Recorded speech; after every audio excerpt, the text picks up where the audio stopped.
नमस्कार दोस्तों, मैं Shashank Kumar the future maker study channel में आप लोगों को स्वागत है। दोस्तों, आज हम लोग मध्यकालीन भारत का नेक्स्ट चैप्टर लेकर आए हैं। दोस्तों, प्राचीन भारत में गुप्त वंश एवं हर्षवर्धन के मृत्यु के बाद अर्थात 647 ईस्वी के बाद भारत के सभी छोटे छोटे क्षेत्रों में एक नए राजवंशों का उदय होता है, जिसे हम लोग राजपूत वंश के नाम से जानते हैं। और ये राजपूत वंश किसके उत्तराधिकारी थे, इनके पिता कौन थे या ये कहां से आए, इसके बारे में कोई कंफर्म इतिहास में जानकारी नहीं है। इसके विषय में विवादास्पद है। तो दोस्तों, आज हम लोग इन्हीं राजपूत वंशों के बारे में जानेंगे कि इसका उदय कैसे हुआ। तो बिना देर किए हुए डायरेक्ट दोस्तों वीडियो की ओर चलते हैं। दोस्तों, राजपूत वंश को राजपूत काल, संक्रमण काल या राजपूतों की उत्पत्ति या पूर्व मध्यकालीन काल के नाम से भी हम लोग जानते हैं। राजपूत काल का उदय या उत्पत्ति कैसे हुआ, इसके विषय में विवादास्पद है, लेकिन बहुत इतिहासकारों के द्वारा अनेकों मत दिया गया है, जिनमें से हम लोग कुछ प्रमुख इतिहासकार के सिद्धांतों को जानेंगे। तो देखिए दोस्तों, क्या हुआ कि गुप्त वंश एवं हर्षवर्धन की मृत्यु के बाद 647 ईस्वी में अर्थात 7वीं से लेके 12वीं शताब्दी अर्थात 700 से 1200 ईस्वी के मध्य भारत के कुछ क्षेत्रों में कुछ नए राजवंशों की उत्पत्ति होती है, जिसे हम लोग राजपूत वंश के नाम से जानते हैं। तो गुप्त वंश अर्थात हर्षवर्धन की मृत्यु के बाद 647 ईस्वी में भारत के अनेकों छोटे बड़े क्षेत्रों में एक नए राजवंशों की उत्पत्ति होती है, जिसे हम लोग राजपूत वंश के नाम से जानते हैं, याद रखिएगा। और 700 से 1200 ईस्वी के मध्य राजपूत वंश की उत्पत्ति अर्थात राजपूत वंश का जो भी हम लोग काल पढ़ेंगे 700 से 1200 ईस्वी के मध्य हुआ था। तो दोस्तों, उत्पत्ति का सिद्धांत देखिए कैसे हुआ था। उत्पत्ति का सिद्धांत, राजपूत का उत्पत्ति कैसे हुआ, ये इतिहास में विवादास्पद है। अनेकों इतिहासकार इसके बारे में अनेकों मत दिया है, लेकिन उसमें से कुछ प्रमुख इतिहासकारों के मत को हम लोग देखेंगे, जिसमें से पहला है दोस्तों कर्नल जेम्स टॉड एवं स्मिथ एवं क्रूक। यह एक विदेशी इतिहासकार है।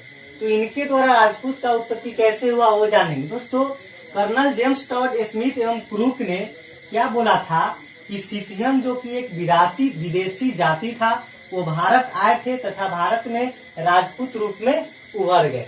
जो क्या बताए थे कर्नल जेम्स की, सिथियन जो एक विदेशी जाति था, सिथियन नामक एक विदेशी जाति थे जो भारत में आए थे आक्रमण करने और भारत में शासन करने, और बाद में वही उभर कर राजपूत वंश के रूप में उभरे और राजपूत शासन चलाए। उसके बाद स्मिथ भी एक क्या था, स्मिथ भी एक विदेशी इतिहासकार था। उनके द्वारा कहा गया कि शक एवं कुषाण भारत आक्रमण करने आए एवं राजपूत वंश के रूप में उभर गए। शक एवं कुषाण भारत में आक्रमण करने आए थे एवं राजपूत वंश के रूप में उभरे। उसके बाद दोस्तों कुछ भारतीय इतिहासकार भी थे, उनके द्वारा क्या कहा गया। एक थे देखिएगा दशरथ शर्मा और GH ओझा और CV वैद। यह इतिहासकार का नाम है दशरथ शर्मा, GH ओझा एवं CV वैद।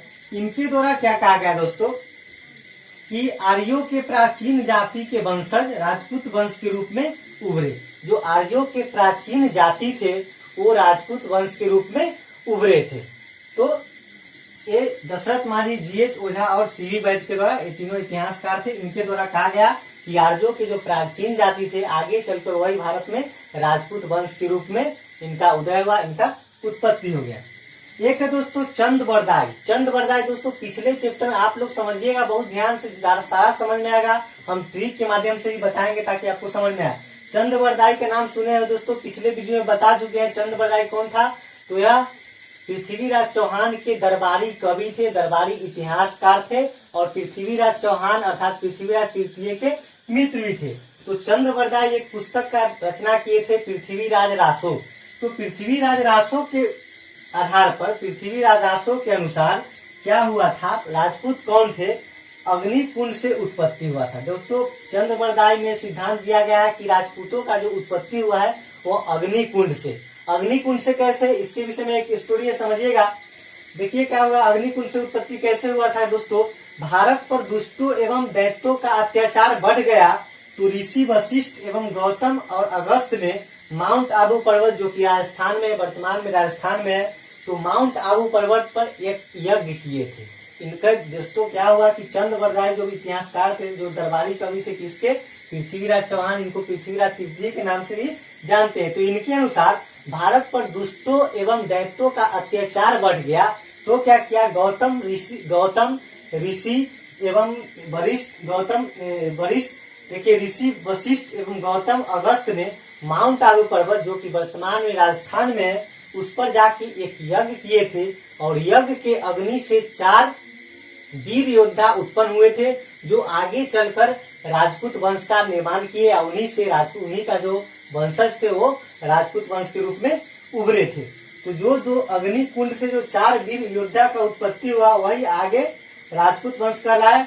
और वह चारों योद्धा थे दोस्तों। वो 4 योद्धा कौन थे, एक था गुर्जर प्रतिहार, दूसरा चौहान, तीसरा परमार और चौथा चालुक्य। यही चारों उस अग्नि कुंड से जो यज्ञ हुआ, उसी अग्नि कुंड से ये चारों निकले थे। गुर्जर प्रतिहार जो आगे चलकर गुर्जर प्रतिहार वंश के नाम से विख्यात हुए, जो एक राजपूत वंश थे, जिनका शासन गुजरात एवं राजस्थान में था। दूसरा था चौहान, जो चौहान वंश के नाम से प्रख्यात हुआ, इनका भी शासन राजस्थान एवं दिल्ली क्षेत्र में हुआ। तीसरा परमार वंश, जो मालवा और जो इनका शासन था मालवा में, और इसका जो राजधानी था वो धार नगरी था। और चौथा था चालुक्य वंश, जो इनका चालुक्य वंश को सोलंकी वंश के भी नाम से जानते हैं, और इनका शासन था गुजरात में।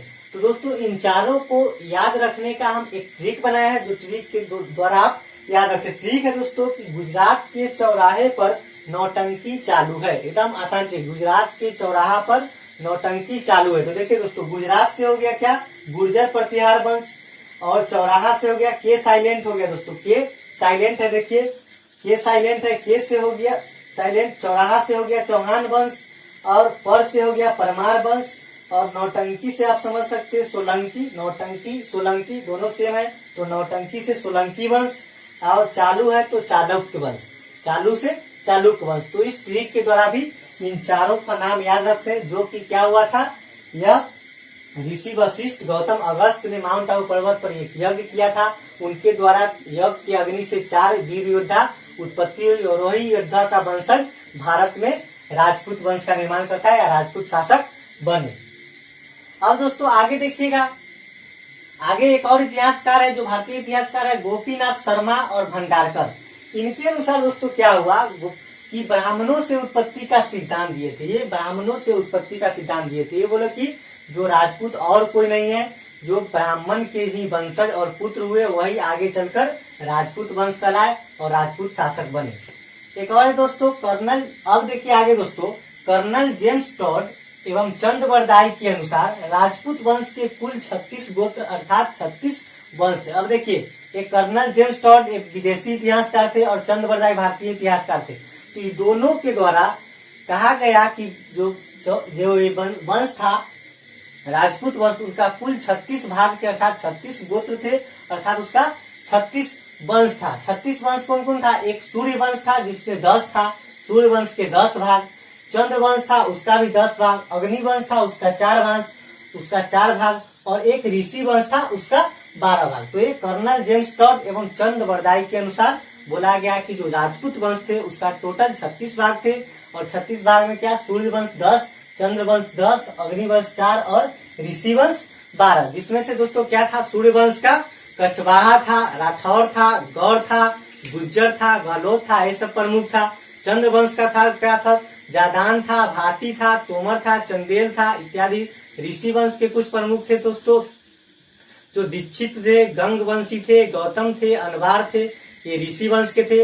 और अग्नि वंश के प्रमुख दोस्तों बता दिए हम ट्रिक के द्वारा, गुज्जर प्रतिहार वंश, चौहान वंश, परमार वंश और चालुक्य वंश। तो ये कर्नल जेम्स टॉड एवं चंद्रवरदाई के अनुसार जो भी वंश थे, ये राजपूत वंश, इनका 36 भाग था। 36 में सूर्य वंश 10, चंद्र वंश 10, अग्नि वंश 4 और ऋषि वंश 12। तो इसको याद रखिएगा। और इसके अलावा भी दोस्तों एक प्रमुख वंश था राजपूत वंश, चंदेल वंश, जिसका शासन बुंदेलखंड में था। उसके बाद गुर्जर प्रतिहार वंश बताए थे दोस्तों, क्या हुआ था, चंदेल वंश का निर्माण कब हुआ, गुर्जर प्रतिहार वंश का जब समाप्ति हो गया, उसके बाद चंदेल वंश उभर कर आया, जिनका शासन बुंदेलखंड में रहा। उसके बाद दोस्तों आया सिसोदिया वंश, जिनका मेवाड़ राजस्थान में इनका शासन था। उसके बाद दोस्तों गहरवाल वंश, जिनका कन्नौज पर शासन था, जिनका प्रमुख शासक जयचंद था, इनके इसके बारे में पिछले वीडियो में बताया है। दोस्तों आगे चलते हैं, राजपूतों वंश की उत्पत्ति के बारे में एक और इतिहासकार थे डॉक्टर ईश्वरी प्रसाद। डॉक्टर ईश्वरी प्रसाद दोस्तों थे, इनके बारे में कहा गया कि राजपूत और कोई नहीं थे, जो विदेशी भारत आए थे वह भारत के संस्कृति से प्रभावित होकर भारत के समाज में घुल मिल गए और इन्हीं का जो वंशज हुआ वही आगे चल के राजपूत वंश के रूप में उभरे थे। तो ये डॉक्टर ईश्वरी प्रसाद का सिद्धांत है। उनके द्वारा कहा गया था कि और कोई नहीं था, विदेशी आए, भारत के संस्कृति से घुल मिल गए और इन्हीं का वंशज आगे चल के राजपूत वंश के रूप में उत्पन्न हुए या आगे राजपूत वंश के रूप में उभरे। दोस्तों उसके बाद में हर्षवर्धन के बारे में बताए थे कि हर्षवर्धन का मृत्यु 647 ईस्वी हुआ। उसी के बाद भारत में राजपूत वंश की उत्पत्ति होती है। तो राजवर्धन के बारे में दोस्तों जो है, राजवर्धन बोले हर्षवर्धन, तो हर्षवर्धन का मृत्यु 647 ईस्वी में होता है। उसी के बाद दोस्तों राजपूत वंश की शुरुआत होती है। तो हर्षवर्धन का हम लोग डिटेल पढ़ेंगे प्राचीन भारत के इतिहास में, लेकिन हर्षवर्धन का नाम आ गया तो एग्जाम में क्वेश्चन पूछता है, इसके बारे में थोड़ा सा डिटेल जान लीजिए। हर्षवर्धन क्या था दोस्तों? वर्धन वंश का एक प्रमुख शासक था। इनका धर्म था हिंदू और यह बौद्ध धर्म को भी मानते थे। इनका जन्म 590 ईस्वी में हुआ है और इनका मृत्यु 647 ईस्वी में होता है और इनकी मृत्यु के बाद ही भारत में राजपूत वंश की उत्पत्ति होती है। इनके माता का नाम है यशोमती, पिता का नाम है प्रभाकर वर्धन। सम्राट शशांक की मृत्यु के बाद दोस्तों बंगाल विजय में भी ये सफल होते हैं। जो हर्षवर्धन शासक थे वर्धन वंश के, तो सम्राट शशांक का जब मृत्यु हो जाता है तो बंगाल विजय में भी ये सफल हो जाते हैं। तो दोस्तों ये रहा भारत में राजपूतों की उत्पत्ति कैसे हुई, इसके बारे में अनेकों इतिहासकार अपना अपना सिद्धांत दिए हैं। तो ये विवाद स्पर्श है दोस्तों, लेकिन ये प्रमुख है, इसके बारे में जानना है, यहाँ से क्वेश्चन भी आता है। अब दोस्तों भारत में जब राजपूत वंश का शासक था तो उस समय भारत की स्थिति क्या थी, राजनीतिक स्थिति, उसके बारे में थोड़ा जानिए। क्या था दोस्तों? गुजरात में गुर्जर प्रतिहार का शासन था। गुजरात में दोस्तों, गुजरात क्षेत्र में गुर्जर प्रतिहार का शासन था। अजमेर में चौहान वंश का शासक था, जहाँ का राजा था पृथ्वीराज चौहान। दिल्ली में तोमर वंश का शासन था, जिसका शासक था अनंतपाल। गहरवाल वंश का शासक कन्नौज पर था, उत्तर प्रदेश के क्षेत्र में, और इसका प्रमुख शासक था जयचंद। परमार वंश का शासक था दोस्तों मालवा में, मालवा का राजधानी धार नगरी है, तो यहाँ पे परमार वंश का शासक था। उसके बाद गुजरात पर भी चालुक्य वंश का दो शासक था। यहाँ तो एक चालुक्य वंश का भी शासक था, जो कि वहाँ का राजा भीमदेव द्वितीय था, जो कि अल्पव्यस्त था। उसकी माता नाइक देवी थी, पिछले वीडियो में बताया है। तो ये चालुक्य वंश का शासक था गुजरात में। उसके बाद दोस्तों बताए थे हम लोग कि अजमेर और दिल्ली में दोनों जगह बाद में चौहान वंश का शासक हो गया। तो इसके बारे में जानेंगे थोड़ा। बताए थे क्या था? पृथ्वीराज चौहान का नौनिहाल जो था वो दिल्ली में था। अर्थात क्या था कि तोमर, दिल्ली का स्थापना तोमर वंश किया था, तोमर वंश, और वहाँ का शासक था अनंतपाल। लेकिन नौनिहाल, पृथ्वीराज चौहान अर्थात पृथ्वीराज तृतीय का जो नौनिहाल था, ननिहाल, वो दिल्ली था। क्यों? क्योंकि अनंतपाल जो थे पृथ्वीराज चौहान के नाना थे। अनंतपाल के बाद कोई उत्तराधिकारी या उसका कोई संतान नहीं था, निसंतान था। तो ये मृत्यु के बाद सोचा कि हमारा उत्तराधिकारी कौन रहेगा, तो इसके पास एक पुत्री थी जो कि पृथ्वीराज चौहान के पिता से उसका शादी था, इसलिए अनंतपाल नाना थे। तो सोचा कि उसका नाना कि हमारा कोई उत्तराधिकारी तो संतान तो है नहीं, इसलिए अपने नाती पृथ्वीराज चौहान को ही दिल्ली का उत्तराधिकारी बना दिया। और इस तरह से अजमेर क्षेत्र और दिल्ली क्षेत्र दोनों जगह पे चौहान वंश का शासक होता है और वहाँ का राजा था पृथ्वीराज चौहान। और पृथ्वीराज चौहान दोस्तों तराइन के द्वितीय युद्ध 1192 में तराइन का द्वितीय युद्ध हार जाता है और इसको बंदी बना लिया जाता है। और उसी समय से भारत में मुस्लिम शासन की स्थापना हो जाती है और धीरे धीरे जो ये चालुक्य वंश है, जितने भी राजपूत वंश होते हैं उनका पतन हो जाता है। और उसके बाद 1206 ईस्वी में फिर गुलाम वंश के संस्थापक और जो कुतुबुद्दीन ऐबक करता है, गुलाम वंश की स्थापना के साथ दिल्ली सल्तनत और पूरे भारत में मुस्लिम राज की स्थापना हो जाती है और जो राजपूत वंश होते हैं वो सभी राजपूत वंशों का पतन हो जाता है। लेकिन दोस्तों याद रखिएगा, राजपूत वंश इतना छोटा नहीं। हम बताएं कि सूर्य वंश में जो कछवाहा है, राठौर है, गौर है, गहलोत है, जैसे ये सब, इनके बारे में हम लोग पूरी डिटेल में जानेंगे। तो इसको एक और पार्ट में वीडियो बनाएंगे क्योंकि लंबा है और जो भी प्रमुख राजपूत वंश है उसके बारे में हम लोग जानेंगे। तब तक के लिए दोस्तों इतना ही। और दोस्तों एक और बात बताते हैं, इसके अलावा भी कुछ इतिहासकार थे जिनका कहना था कि चंद्रवंशी एवं सूर्यवंशी भी उसका भी जो वंशज थे वो आगे चल के राजपूत वंश के रूप में उभरे थे। तो दोस्तों आप लोग समझने के लिए थोड़ा पिछला वीडियो देखिएगा ताकि पूरा समझ में आए, इसको एक ट्रिक के द्वारा भी बताया है। तब तक के लिए दोस्तों इतना ही। Thank you. चैनल को लाइक सब्सक्राइब शेयर करते रहिएगा। जल्द ही अगली वीडियो के साथ हाजिर होंगे। धन्यवाद।